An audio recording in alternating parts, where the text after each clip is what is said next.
Good morning, and welcome back to Northminster. Of course, while Northminster never really went anywhere, never stopped being the church for 1 minute. It is wonderful today to be back in this space that we call home. Some of us have been looking forward to returning for a long time.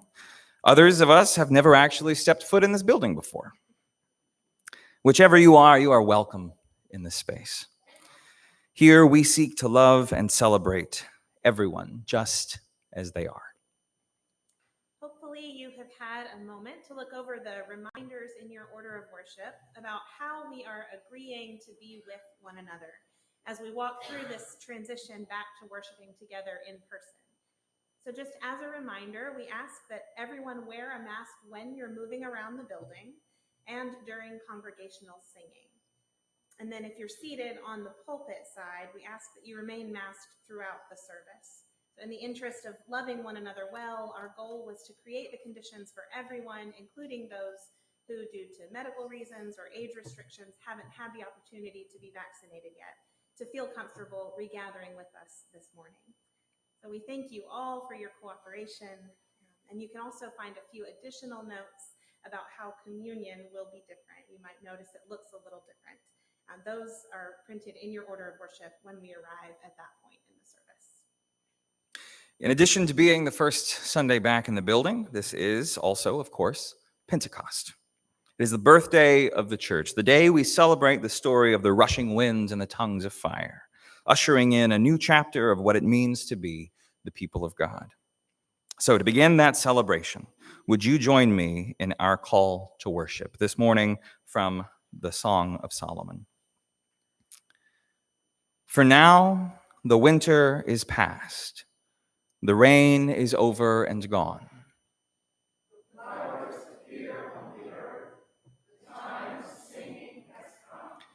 The fig tree puts forth its figs, and the vines are in blossom.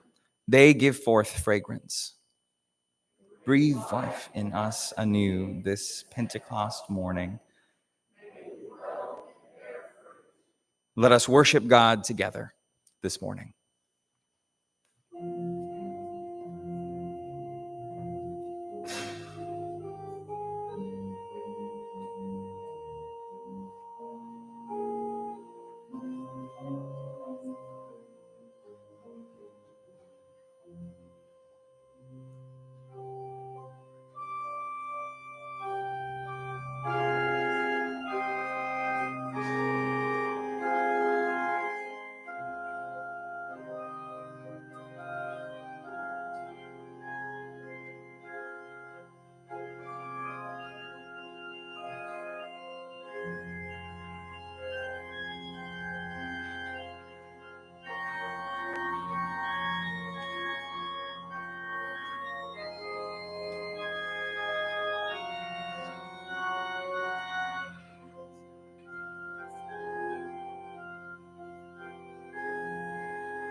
Sometimes called the Grandma Moses of contemporary hymn writers, Jane Alford, a retired medical secretary and shop owner from Nashville, began to write hymns in her 90s.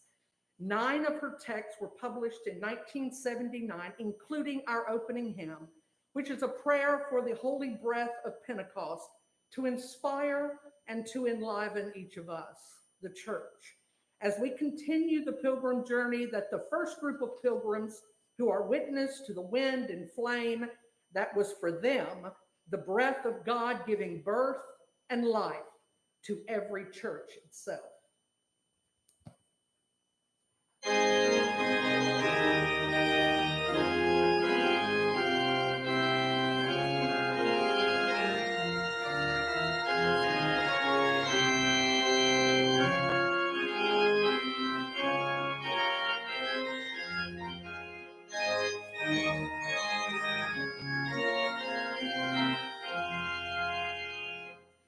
Almost in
A reading from Paul's Epistle to the Romans.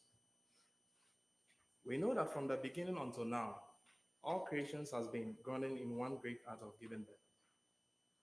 And not only creation, but all of us who possess the first fruit of the Spirit, we too groan inwardly as we wait for our bodies to be set free. In hope we are saved, but hope is not hope if its object is sin. Why does one hope for what one sees? And hoping for what we cannot see means awaiting in patient endurance. The Spirit too comes to help us in our weakness, for we don't know what to pray as we should. But the Spirit expresses our plea in groanings too deep for words. And God knows everything in our hearts, knows perfectly as well what the Spirit is saying, because her intercessions of God's holy people are made according to the mind of God. This is one of our sacred texts. Thanks be to God.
Would you pray with me?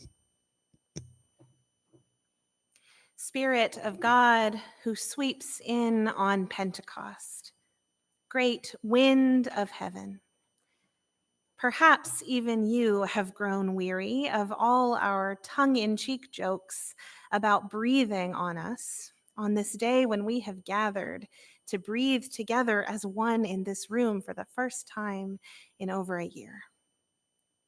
But Holy One, who holds our hearts in your own, who hears the prayers we don't know how to speak, you know that we make our jokes because the irony is real, and we have to cut the tension somehow. We've gathered on this holy day, this day of celebration, this day of renewal and hope for what comes next. And the power of the day resonates in our hearts. We feel the change on the winds. The fire of hope for the future has been kindled. We are ready to see the church born anew yet again. And yet, on this day when we celebrate your Spirit breathed out on all people, offering life just as the Creator breathed life into the first human creatures, on this day, some of us still carry a fear of the breath. Some of us may carry that fear for years, regardless of what vaccines run in our blood. In the last 14 months, we have seen the damage breath can do, have watched the death tolls climb so high that we've lost any ability to reasonably fathom the lives that the numbers represent. To feel the weight of it would be to lose our breath entirely. In the last 14 months, we have wasted too much of our breath in arguments with loved ones or even strangers about all manner of things we might never have argued about had we not been stuck at home, had we not been dealing with all kinds of fear, had our masking not been politicized, had we been able to be together in community. In the last 14 months, much has changed. And in truth, much will never be the same.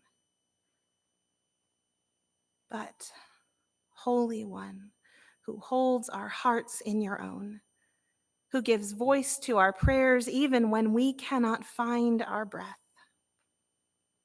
you know that our fear and the boundaries we've put up around us are not the end of the story.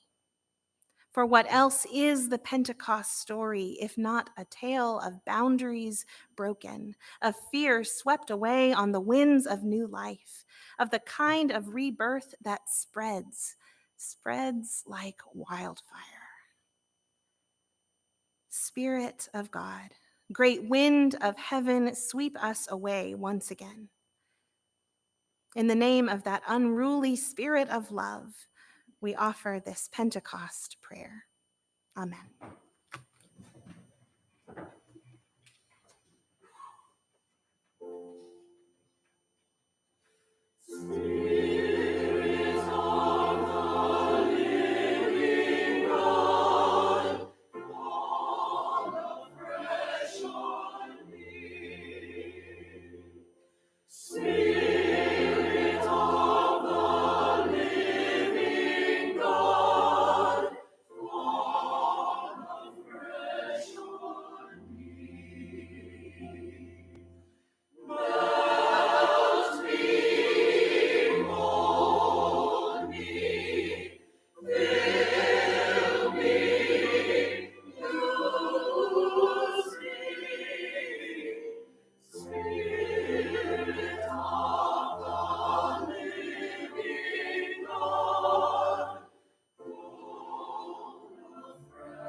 A reading from the book of Acts. When the day of Pentecost arrived, they all met in one room. Suddenly, they heard what sounded like a violent rushing wind from heaven. The noise filled the entire house in which they were sitting. Something appeared to them that seemed like tongues of fire. These separated and came to rest on the head of each one. They were all filled with the Holy Spirit and began to speak in other languages as she enabled them. Now, there were devout people living in Jerusalem from every nation under heaven, and at this sound they all assembled. But they were bewildered to hear their native languages being spoken. They were amazed and astonished. Surely all of these people speaking are Galileans. How does it happen that each of us hears these words in our native tongue? We are Parthians, Medes, Elamites, and people from Mesopotamia, Judea and Cappadocia, Pontus and Asia, Phrygia and Pamphylia, Egypt, and all the parts of Libya around Cyrene, as well as visitors from Rome, all Jews or converts to Judaism, Cretans and Arabs too. We hear them preaching, each in our own language, about the marvels of God. All were amazed and disturbed. They asked each other, "What does this mean?" But others said mockingly, "They've drunk too much new wine." Then Peter stood up with the 11 and addressed the crowd. "Women and men of Judea and all you who live in Jerusalem, listen to what I have to say. These people are not drunk as you think. It's only 9 o'clock in the morning. No, it's what Joel the prophet spoke of, saying, 'In the days to come, it is our God who speaks. I will pour out my spirit on all humankind. Your daughters and sons will prophesy, your young people will see visions, and your elders will dream dreams. Even on the most insignificant of my people, both women and men, I will pour out my spirit in those days, and they will prophesy. And I will display wonders in the heavens above and signs on the earth below, blood, fire, and billowing smoke. The sun will be turned into darkness, and the moon will become blood before the coming of the great and sublime day of our God. And all who call upon the name of our God will be saved.'" This is one of our sacred stories. Thanks be to God.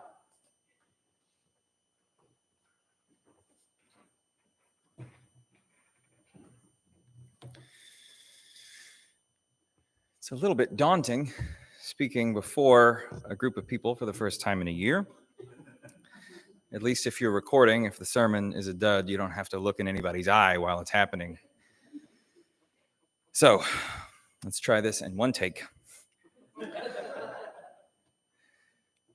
Pentecost Sunday is often called the birthday of the church. Christ is ascended, his followers remain trying to figure out what to do next. And then as the Spirit is poured out on each of them, the followers of Jesus become the church, the hands and feet of Christ on earth. However, there is something about this description that doesn't really sit right with me. We talk about it as though on this day, the church was formed from nothing, ex nihilo. Like the day before Pentecost, the church didn't exist, and then the day after Pentecost, it did. But that's not quite right, is it? All of the elements were already there, had always been there in some arrangement or another. The Spirit had already been burning in the hearts of the people, has been since God breathed that Spirit into our lungs in the first chapter of the first book. The people of God have assembled in different forms under different banners since they first marched through the Red Sea and gathered at the base of Mount Sinai. And even since that day, the church has gone through many forms and many seasons, not the same now as it ever has been or ever will be before. On Pentecost, it's not that something new came from nothing. It's that something shifted. A cloud crossing the sky was blown apart by a violent wind and came back together for a time in a new shape. No longer just men, but all genders. No longer just elders, but the young and the old. No longer just Jews, but Gentiles of every stripe. Wider borders, new arrangements, more languages, different skin tones, freer and freer, more aware and more open. This is the true celebration of Pentecost. Not the birth of an unchanging thing called the church, but the process, the movement. It's the violent wind and the transforming fire that gives rise and continues to give rise to new and beautiful incarnations of God's love. That is Pentecost. Pentecost is the day when we remember that the church of God is never the same from one moment to the next. And we thank God for it. Now, the reason that the church is never the same from one moment to the next is because of the very nature of the Spirit that calls it into being. On Pentecost, we remember that the Spirit of God is wild. It cares nothing for our conventions or our fears. It only calls us boldly and honestly to embody our truth anew in every moment. On the day Jesus' followers opened their mouths and began to preach, to open doors and celebrate people of every tribe and nation and gender and age, make no mistake, it was not safe to do so. They proclaimed the same message of wild inclusion in front of the same people who had only 50 days prior sent Jesus to his execution. To these fearful men, the wildness was not sacred. It was blasphemy. As some looked on in wonder, others began playing a game of morality politics. These men are drunk, they said. Fools, just look at them. The Spirit of God does not work in this way. It's never been done this way before. We've gotten comfortable in the church comparing the Spirit to a dove. It was, after all, the dove that fell on Jesus in his baptism, the wings of the dove's murmur, gentle, meek, manageable, tame. It's a good image for a Hallmark card. The Celtic church, meanwhile, has rejected this image. Rather, it describes the Spirit not as a dove, but as the wild goose. The wild goose is not gentle. It is not murmuring or meek. The wild goose is loud. It doesn't coo, it honks. It doesn't flee when threats come near. It engages with flapping wings and a snapping beak. The wild goose is just that. It's wild. Wild geese, violent winds, tongues of fire, these are the images of this day. And on Pentecost, we remember the wildness of that Spirit. Now, this idea of a wild spirit within us, it frightens us, as it did those Pharisees of old. And to some extent, it should. It threatens the status quo, the power, the wealth, the lies, and clinging to nothing. In our second reading this morning, the Apostle Paul, or our first reading, the Apostle Paul, letter to the Romans, likens the experience of surrendering to the Spirit to the experience of giving birth. All of creation has been groaning in labor pains until now. We ourselves, who have the first fruits of the Spirit, groan inwardly while we wait. Now, I am not a woman, nor was Paul, for that matter, so I to give birth. I have, however, been in delivery, and I get the idea. Childbirth is painful, but the thing is, it doesn't move backwards once it's begun. Once new life begins to come forth, there can be no clinging to comfort or to lies or to the status quo, except to one's own detriment. Can you imagine if the early church had not been open to the wildness of the Spirit when the day of Pentecost came? Can you imagine if they had just stayed in their upper room, rightly afraid of the threats of persecution outside? What if they had felt the birth pangs and said, "No, thank you"? If they heard the violent wind and ran for cover, saw the fire and hid inside? They would have formed some kind of collective, drafted some bylaws, flown under the radar. There are, after all, plenty of groups, religious groups even, that get along just fine without the Spirit. The Spirit will call us to let go of 100 forms, and to take on 100 more, to abandon 100 identities and step into 100 new ones. It is always movement, always living and changing. If we are to be people who trust in the wildness of the Spirit of God within us, then we must remain open-hearted, clinging to nothing. Now, if this openness sounds frightening and the wildness sounds intimidating, there is an antidote. And that is, while holding the pain in one hand, to look forward to what the Spirit is moving us towards. It is a half-life we must say goodbye to, and life itself to which we say yes. It is only because things are always moving that there is ever the possibility that things can get better. Because of change, there is hope. When the Apostle Paul wrote his letter, when he was writing of a creation groaning with the pains of labor, it was not to tell the community to brace themselves. It was not a message of misery or despair. It was a letter about hope. Yes, there is pain right now, he says, but it is the pain of becoming, the pain of something new being born. It's the pain of the kingdom of God and the new order of freedom and truth coming to fruition in and around you. And likewise, the author of Acts writes of a day of fire and violent wind, but it is not a story about disaster. It's a story about hope. The old is blown over, burned down, the pieces torn apart and rearranged, and after that, truer, freer, braver, more expansive life is in its place.